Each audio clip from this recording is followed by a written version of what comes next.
გამარჯობათ, მოგესალმებით.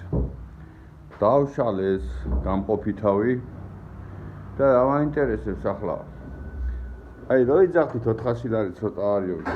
ასეთი კბილანები ერთმანეთში რო ჯდება. ამას რო კბილანა, აი ეს 1.40-ზე რომ მიდის ამასთან და მოდი მამას თავი დავანებოთ. მტოკათა რომ მიხვიდე და მარტო ეს პლანშაიბა. გააჩარხინო უკვე 100 ლარი არის. აი ეს რა არის, ეს რა არის.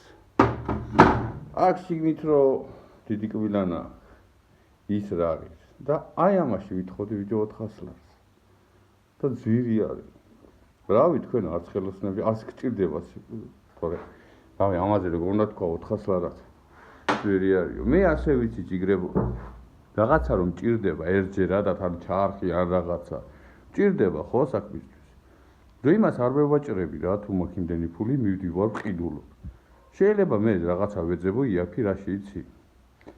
აი მაგალითად ბალგარკის დისკები ვეძებო რაც ხშირად ყიდეო, მაგრამ ბიჭო ერთხელ ყიდულობ ჩარს ხო და უნდა მოუვარო და იმუშაო იმაზე და აი იმაში ახლა კაი თუ დააკლებინებ 50 ლარი რაღაცა, მაგრამ მაგიზე დავადირე იაფი ეძებო და ისა რომ თუ გჭირდება და კაია პირიქით დაუმატე ფულს.